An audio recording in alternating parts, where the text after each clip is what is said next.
Hi guys, welcome back. Today we are going to pick up where we left off on Tuesday. Had to think for a minute what day we're on. And we are going to work on our fiction notes. So you should have those if they are not out. Certainly be taking some notes with that so that we can get those all filled in. Cannot tell you how important they really are. Okay. So swapping. Okay. So we left off with you completing the point of view notes for yourself on your side because we've gone over them quite a bit. This is just a way to put it all in one set, one place. So you should have first person, second person, and third person point of view filled out. Third person, you should know that there's omniscient and limited. We talked about objective, but they're not in these notes because you're not usually going to have that. And we identified some pronouns as well. So if you had any trouble with that or came across any problems, either reach out to me by email or we can set up a Zoom, or we're probably going to discuss it in the Zoom. Okay, so we left off with theme. So let's work through these for a little bit. So we have our elements of fiction. One of those elements is it's going to have a theme. Fiction is going to have a message. Okay, so theme is going to be your central idea about life that is revealed through a literary work. So it could be a secret of life, it could be a lesson learned, it could be a good rule of thumb, a golden rule maybe. But those are going to be your themes. And there are some common themes and then there are some uncommon themes. So we're going to have to explore some of those as we work through reading A Christmas Carol.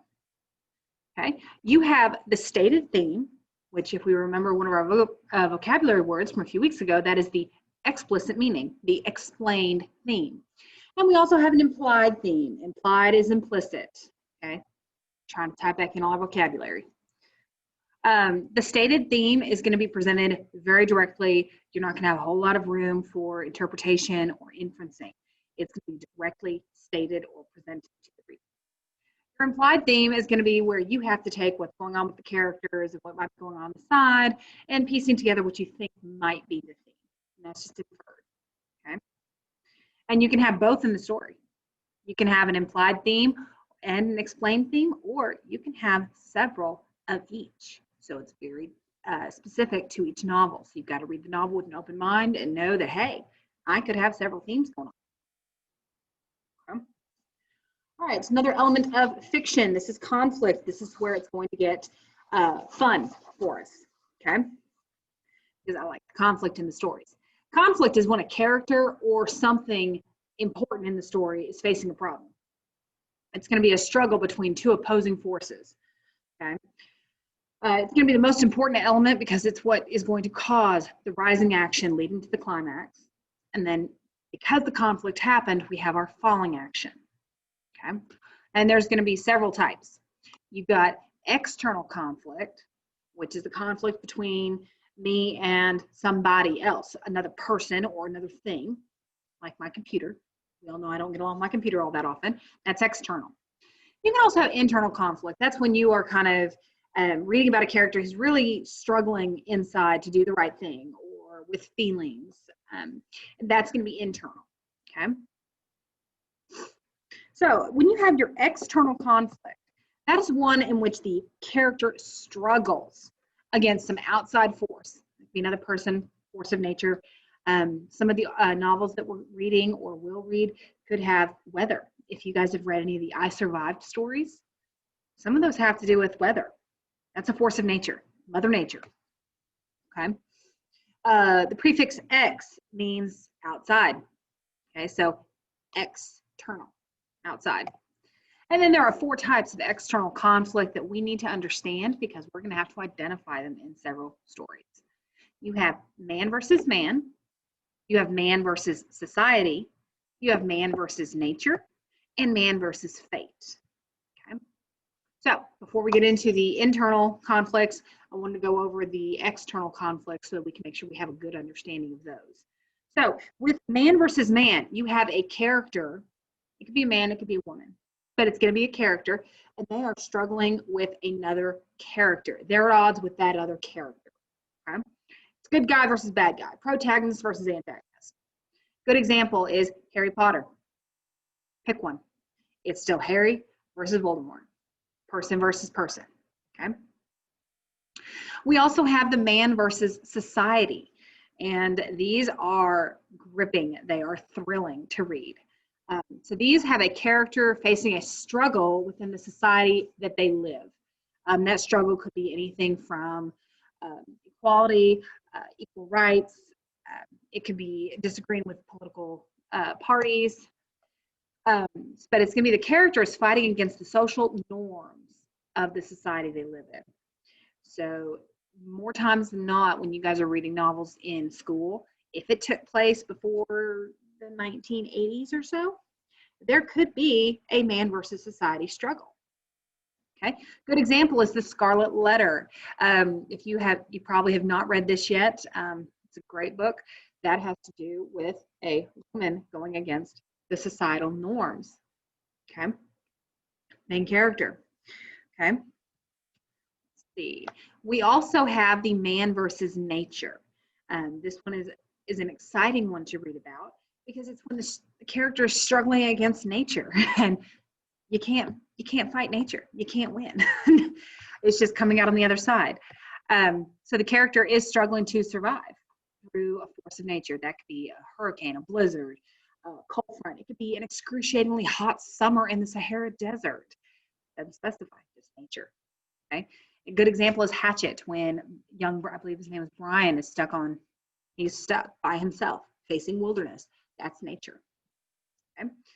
We also have man versus fate. This is considered one of our 4. Man versus fate is when the character is compelled to follow that unknown destiny. He knows he has to. He may not want to, but he knows he has to. That is man versus fate. It is an external conflict, but it breeds internal conflict because it forces the character to consciously or subconsciously act on his or her own fate. Okay? And a good example here is Luke Skywalker in Star Wars, because he knew he was destined to the life of a Jedi, and he was powerless to resist it. It's not what he wanted, but it was his fate. He knew he had to. Okay. Okay, so also we have an internal conflict that we need to understand what that is as well. So internal conflict takes place within the mind of the character. So other characters in the novel can't see it, they can't feel it, but they know it's there. Okay. Example as when your character struggles to make a decision, take an action, or overcome a feeling. That's going to be internal. So your prefix in is inside. Like X is outside, in is inside. Okay. So there's only one type of internal conflict, and that's man versus self. That's when the character is fighting himself or herself. Okay. So more about this man versus self conflict. This is obviously having an internal struggle with ourselves, and that could be jealousy, hatred, wishful thinking, okay, any of those. Bravery. I know I need to be brave, but I'm not, but I know I need to be. So it takes place inside the mind, so we can't see it. We only know about it because it's described by the narrator. So the character is faced with a choice here, and it can be good or bad. And it's going to have to deal with coming to mixed feelings about how the character should take care of things. Good example is The Call of the Wild. Okay, that was a great example. If you've not read that, I believe you will. Just kind of keep that man versus self. That's a very important side of the fiction for the conflict that we're going to need. Okay. I believe that is all we're going to cover today. We're going to cover the rest of your notes tomorrow. It's only about a page worth. So I'd like to cover that tomorrow. For today, let me just close. Sorry about that. For today, you're gonna have to independently complete that point of view, like I mentioned, and you are going to, on the discussion board, you are going to identify the difference between the third person omniscient and the third person limited. Now, I know you've done that in class before, but we need to make sure that we understand the difference. So take a couple of minutes, log into your discussion board, and just in a couple of sentences, couple of key sentences, third person limited, third person omniscient, third person objective. Give me examples if you need to. I need to know that you know the difference between these. Okay, that point of view assignment I gave you a couple of weeks ago just shows me we need some more practice with this. Okay, so if you guys have any trouble with any of these whatsoever, please reach out. You can get me on email or phone. I've got my classroom phone set up now, finally. So I'll be here if you need me. All right, y'all have a good day.